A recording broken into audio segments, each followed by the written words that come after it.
দেখতে দেখতে কাঁচা আমের সিজন কিন্তু একদম চলেই যাচ্ছে, আর কয়েকদিন পরে কিন্তু আর কাঁচা আম একটাও পাওয়া যাবে না, সব আম পেকে যাচ্ছে। সেই জন্য আজকে কাঁচা আমের মাখার ভিডিও নিয়ে চলে আসলাম আপনাদের মাঝে। আশা করছি ফুল ভিডিওটি দেখবেন, ভিডিওটি অবশ্যই ভালো লাগবে। হ্যালো এভরিওয়ান, আসসালামু আলাইকুম। এই বছর কিন্তু এখনো পর্যন্ত কাঁচা আম খাওয়া হয়নি। কাঁচা আম খেয়েছি কিন্তু কাঁচা আম ভর্তা করে খাওয়া হয়নি আর কি। সেই জন্য এত গরমের মধ্যে চলে আসলাম আম পাড়ার জন্য। আমাদের বাড়িতে যেহেতু অনেকগুলো আমের গাছ আছে, সেই জন্য ফারহানের বাবা একটা কোটা নিয়ে, বাঁশের কোটা নিয়ে চলে এসেছে আম পাড়ার জন্য আমাদের উঠানে। ফারহানের বাবা কোটা দিয়ে আম পাড়ছিল, আর আমি একটা একটা করে আম কুড়িয়ে নিয়ে ঝুড়ির মধ্যে রাখছিলাম। এই আমগুলো দিয়ে ভর্তা খেতে কিন্তু অনেক বেশি মজা লাগবে, কারণ এই আমগুলোর মধ্যে এখনো আটি হয়নি। আর গ্রীষ্মকালে কাঠফেরা রোদ্দুরের মধ্যে কিন্তু দুপুরবেলা আম মাখা খেতে অনেক বেশি ভালো লাগে। এমনিতে টক জিনিস মেয়েরা অনেক বেশি পছন্দ করে, সেটা যদি হয় একদম দুপুরবেলা খাড়া রোদ্দুরের মধ্যে, তাহলে তো কোনো কথাই নেই। ছোটবেলায় তো বান্ধবীদের সাথে অনেক বেশি আম মাখা করে খেতাম। স্কুলে গেলে কাঁচা আম সাথে করে নিয়ে যেতাম, বান্ধবীদের সাথে মিলে টিফিন টাইমে খেতাম।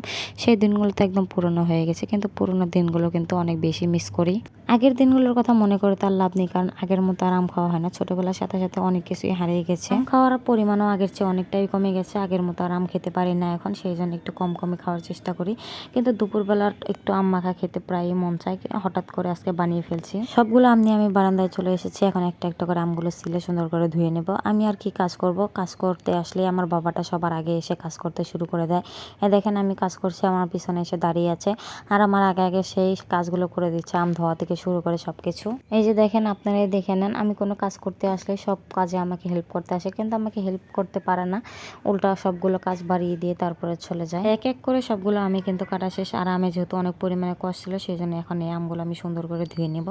2-3 বার পানি পাল্টে সুন্দর করে আমগুলো ধুয়ে নিলাম। কাঁচা আম দেখে যদি কারো লোভ লাগে, সেই জন্য কিন্তু আমি দেয় না। আপনাদের কার কার কাঁচা আম দেখে খেতে ইচ্ছা করছে অবশ্যই কিন্তু কমেন্ট করে জানাবেন। আমগুলো ভর্তা করার জন্য আমি নিয়ে চলে আসলাম কাঁচামরিচ, লবণ আর চিনি।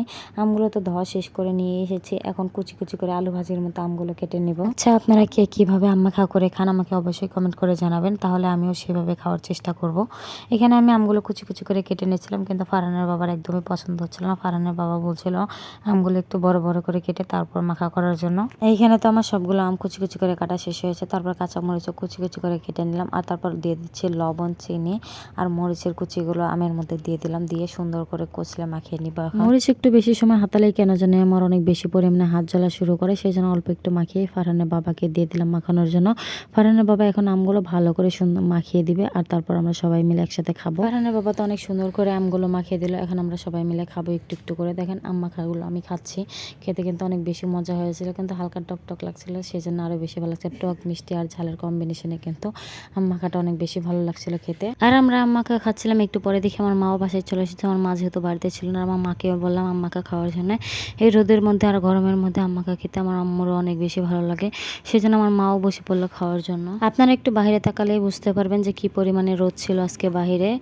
আজকের ভিডিওটা ছিল এই পর্যন্তই। আপনাদের কাছে ভিডিওটা যদি ভালো লাগে অবশ্যই লাইক, কমেন্ট, শেয়ার করে দেবেন। আমার চ্যানেলটাকে সাবস্ক্রাইব করে দেবেন। দেখা হচ্ছে পরবর্তী কোনো ভিডিওতে। সে পর্যন্ত ভালো থাকেন। আল্লাহ হাফেজ।